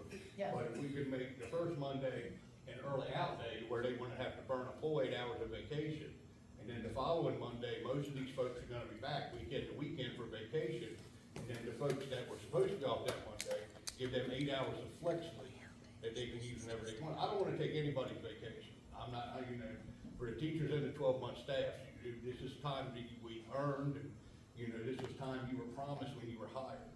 So I'm not trying to take it away from them, but how hard is it to give them 8 hours of flex leave? well, sorry. So I hear what you're saying. That Monday applies to all 12-month employees. So if we're saying that you get flex time, what happens when all of our 12-month employees are going? They have plans, and so they don't complete. That's, you see what I'm saying? And that's already in policy. So I think when we start messing with policy, that's kind of a slippery road, because then all policy is kind of open to suggestion depending on the situation. So I mean, that would be, like, I hear teachers saying they have vacation, I understand that, I get that. There's gonna be people with vacation scheduled for at any day that you pick that isn't a school day right now.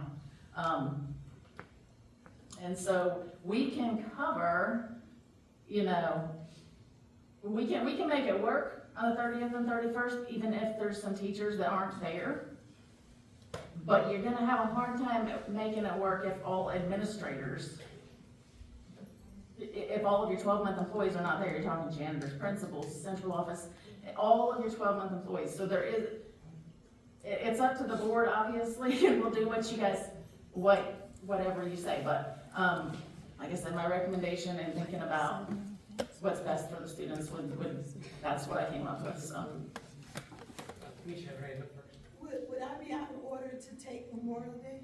You can't take that. It's a federal holiday. I work on Memorial Day.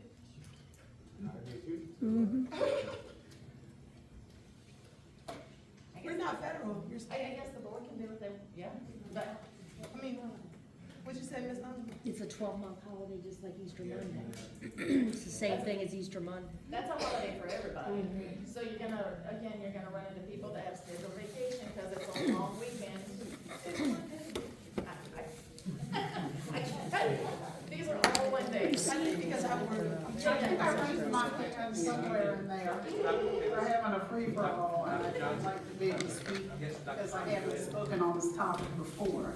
And others that are speaking have already spoken on this topic. So forgive me for appearing to be rude, but I got something to say. So, on this topic, I want to say first that based on everything that I've seen, heard, read, I could support making an exception.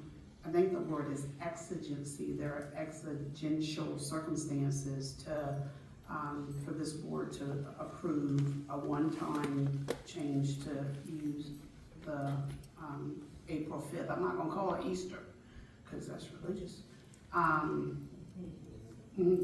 April 5th, instead of March 30 or 31. That's the one thing I want to say. The second thing I want to say is that this is difficult. And I hope that when all is said and done, wherever this lands, that we all, and I'm included, remember that Dr. Miller didn't create this board did not create this.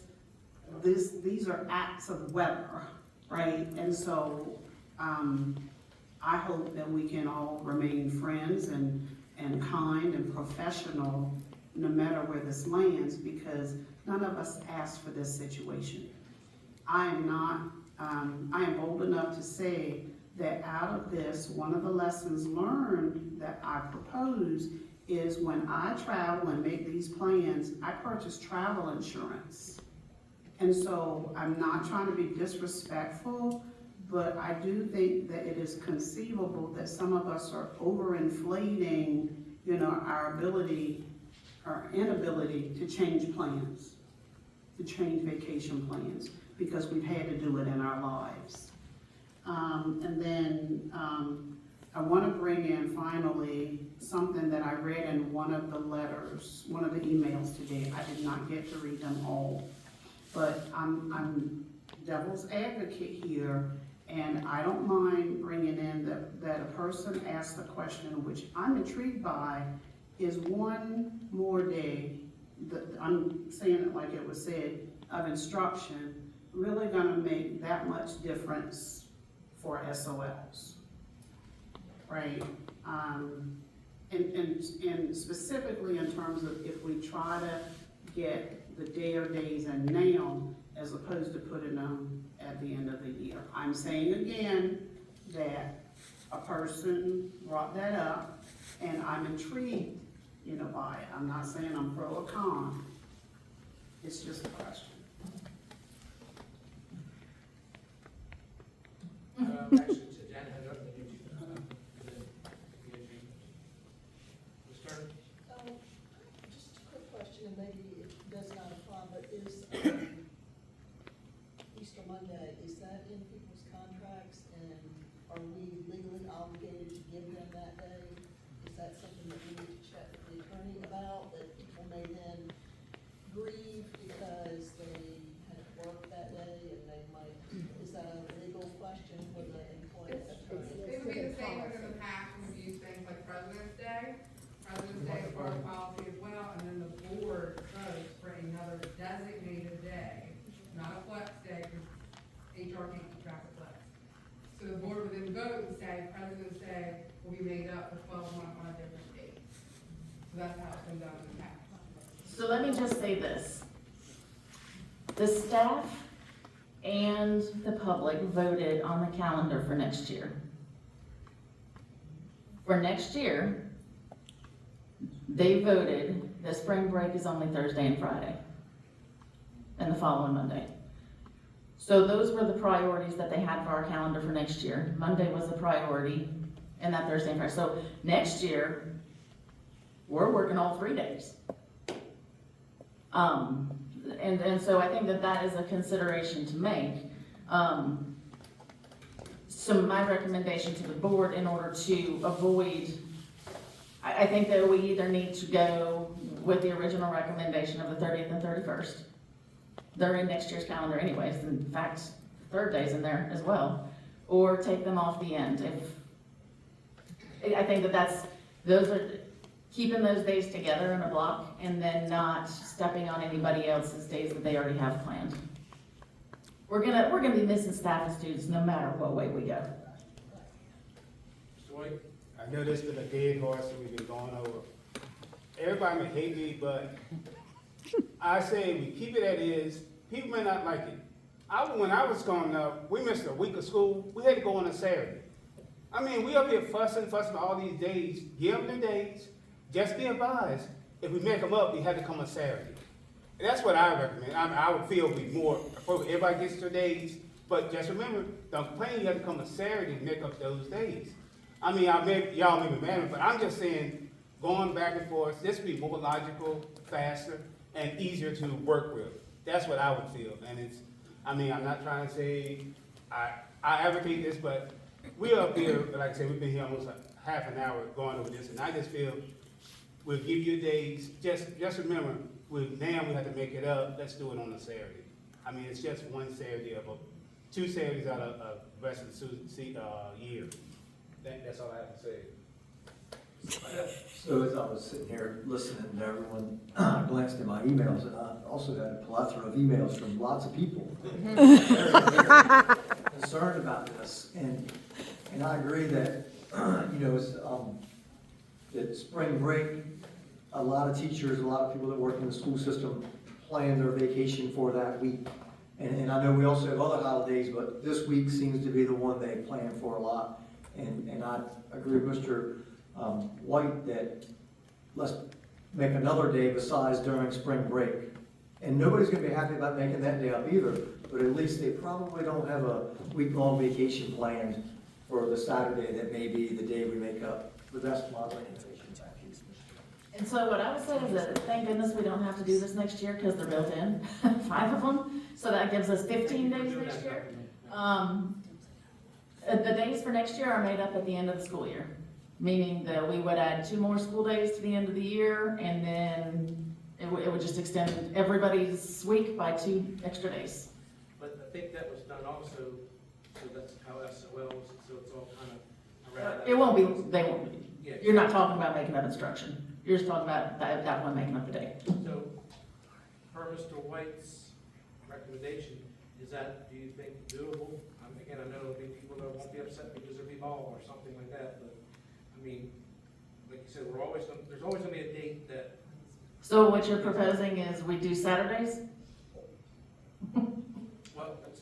I mean, people are just like, I'm sorry. I'm asking if, is that? I recommend that. I mean, I'm sorry you may hate, but like I say, I am tired of the same subject. And everybody gets what they want, but now we're making up days on the Saturday. Because, I mean, we're not gonna please everybody. But this pleases all the situation with the 2 days we needed to make up. And so either Saturday, or if we find another day in the schedule, which I doubt we will. We don't have any other days. But also on the 21st, will the teachers be, I know we asked this, but I don't recall, will the teachers be compensated, because that's the day they would be paid, am I right on that? Their salary, that we have to, they're paid for, I think, what, 200 days or something like that. So there's extra days in their, Well, I read that it said that, they were paid for the days that they were off too. So they're on salary, so yeah, they're paid. So yeah, they're paid. Not being a dead horse, Mr. White, but I'm gonna go back to what Jesse's talking about. About a dozen of my emails want clarification on why, if the teachers are closed on the 21st, but they're making that day up, why do they have to have a teacher's workday on the 21st? Aren't they making that day up already? So they feel like they're working an extra day. Hey, Does that make sense the way I we can explained make it a day off if you guys would like. It doesn't have to be a teacher workday. That's right before SOLs. So it would be a good time to work on that, but if the board would like it to be a day off, I'm fine with that as well. But those 2 schools will have to go to make up their day, because they're over 10. Yes, ma'am. So there's 2 that'll have to go. That's Accomack Elementary and Tangier. Yes. Okay. Dr. Johnson? The horse is dead. I want to acknowledge the horse. The horse is in the The back. horse, we're gonna have a funeral. But as I listen, one more thing that came to my mind is, do we have to close, this was in a number of the emails, do we have to close all the schools on April 21st? Or just the one used for elections, just to clarify, not to step on your toes. So we would close half of our schools and leave the other half open? Or 2, right? Isn't that what we're, if we're. There's 5. We have 5 schools that are polling sites. Taylor Middle School, here. The polling sites are Nandua Middle, Arcadia Middle, Kegatank, Punkateague, and Tangier. But Tangier, for obvious reasons, is not a safety concern the way our regular schools are on the mainland.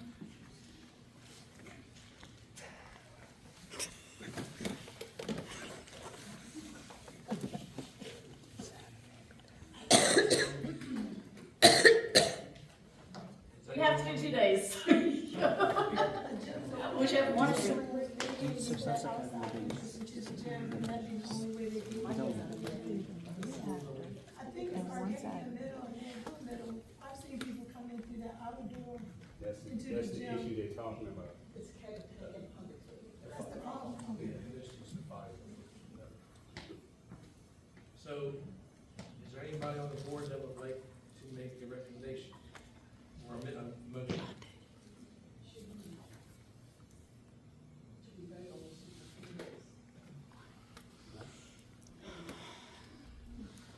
It's actually, Mr. Chair, under item 7, I'm just trying to keep to the agenda. We vote under action items.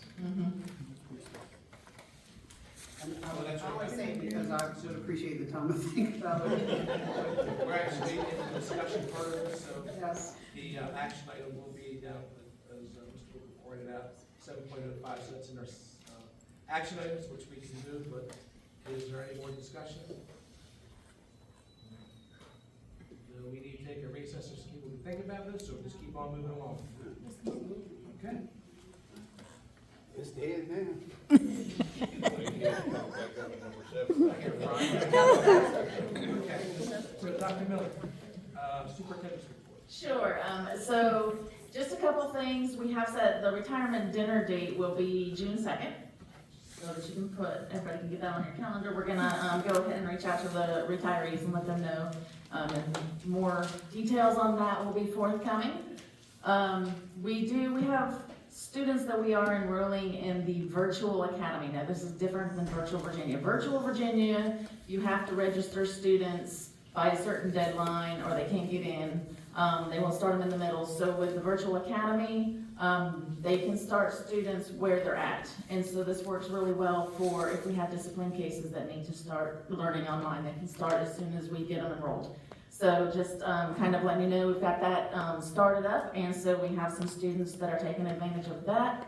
I believe we even have some homeschool students that are coming back to us with that option, so that's a very good thing. May I? Mhm. I can wait till you're done, I don't know. You're good. So, I remember seeing Virtual Academy, I won't say where, in the report. But I don't recall being briefed on it. I don't know what it is. I don't know how it impacts the cost per student that we receive. This may not be the time or place. I think I'm hearing that we're implementing something that I don't know anything about, except having seen one line. I'm just being, Yep. and I'm looking, whether or not I'm not lying.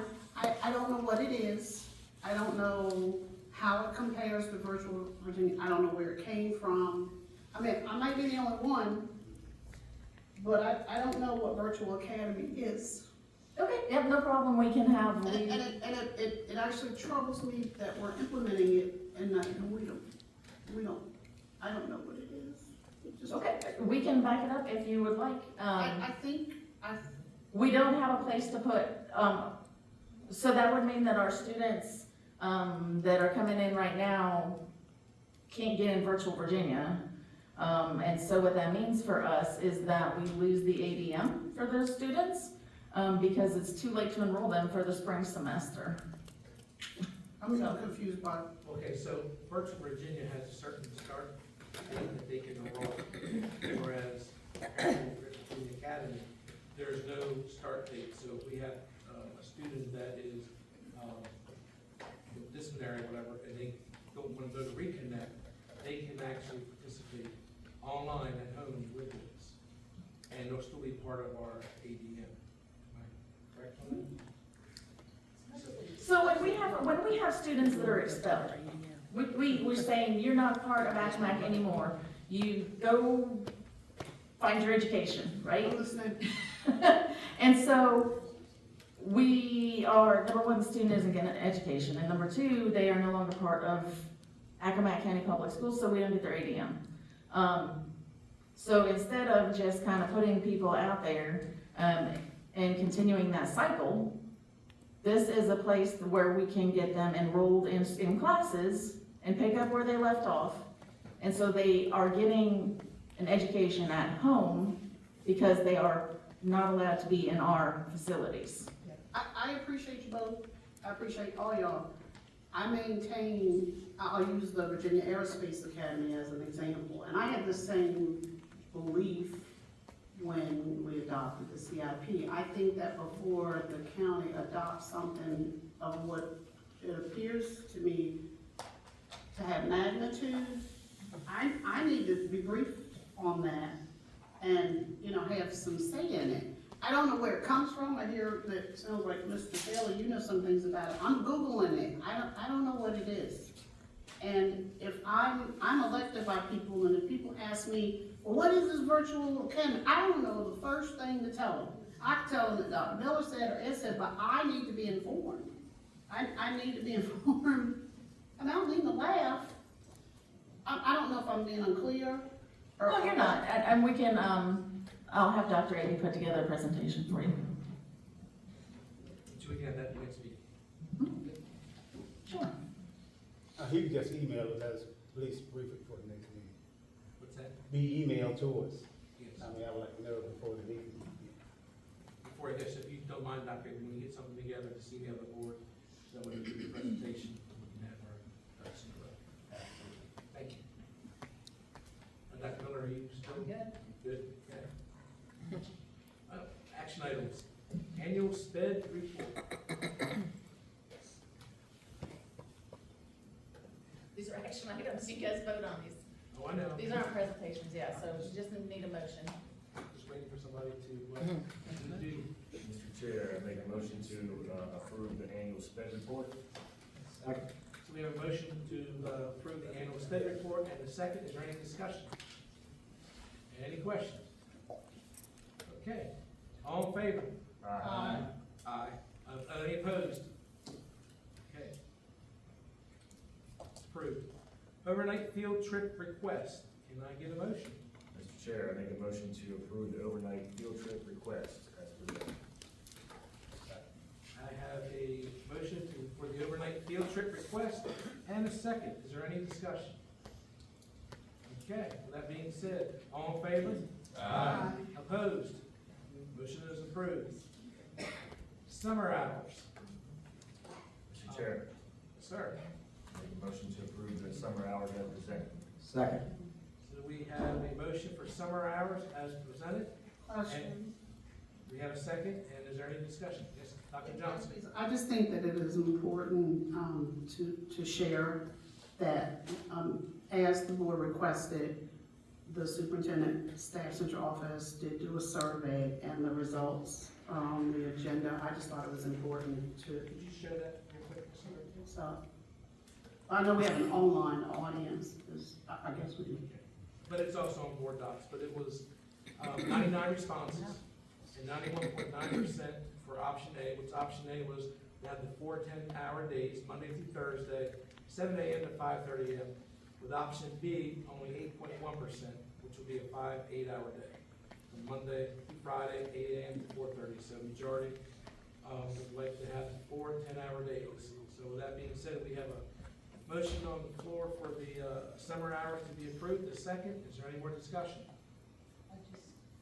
What percentage of that is of our employees is that, 99 people? Is that Small. 15%? We have approximately 850. Well, no, that's 10 months, yeah. There were only 140 12-month employees, so 99 people responded. Okay, again, we have a motion on the floor for the summer hours and a second. Any more discussion? All right, all in favor, say aye. Aye. Opposed? Motion is carried. Transportation handbook, we all had an opportunity to review this. Can I get a motion? Mr. Chair, I make a motion to approve the transportation handbook as presented. Second. We have a motion on the transportation handbook as presented and a second. Is there any discussion? That being said, all in favor, say aye. Aye. Opposed? Motion is carried. All right, looks like the horse is back in the stable. We have Way over. Okay, so can I get a motion on one of these things that were discussed tonight? Mr. Chair, I make a motion to accept the calendar amendment as presented. Which amendment was that one? I apologize, is that Saturday? Oh, okay. As presented. As presented. As presented. Okay, my apologies. So we have a motion on the floor by the calendar amendment as presented. Do we have a second? Second.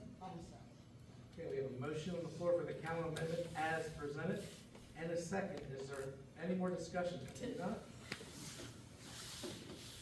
Okay. Should we go ahead and do, because I'm sure it's going to be, yeah. Mr. Sparta, No. Dr. Johnson, No. Mr. Neal, No. Ms. Handy, No. Mr. Whippert, No. Ms. Turner, Yes. Ms. Bowman, Yes. Mr. White, No. Mr. Taylor. Yes. Motion fails. I make a motion that we, add the 2 days to Saturdays. We would need to know which Saturdays.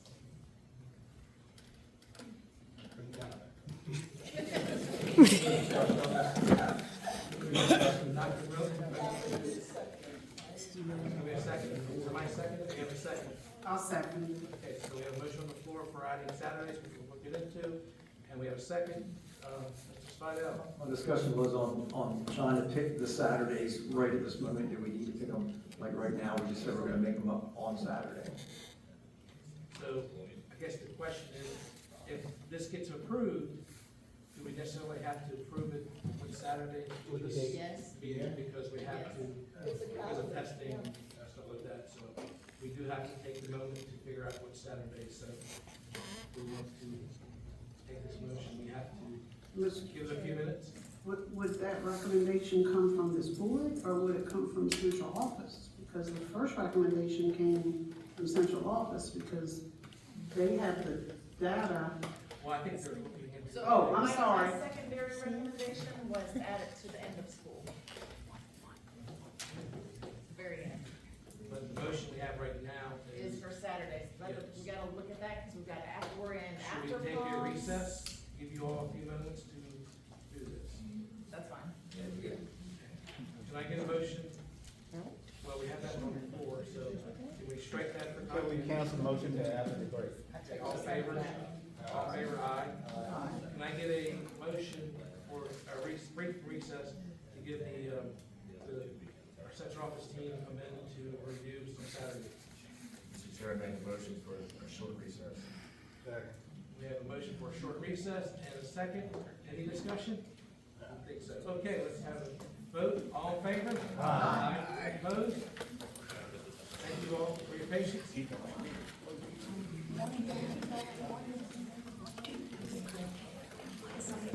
Hmm?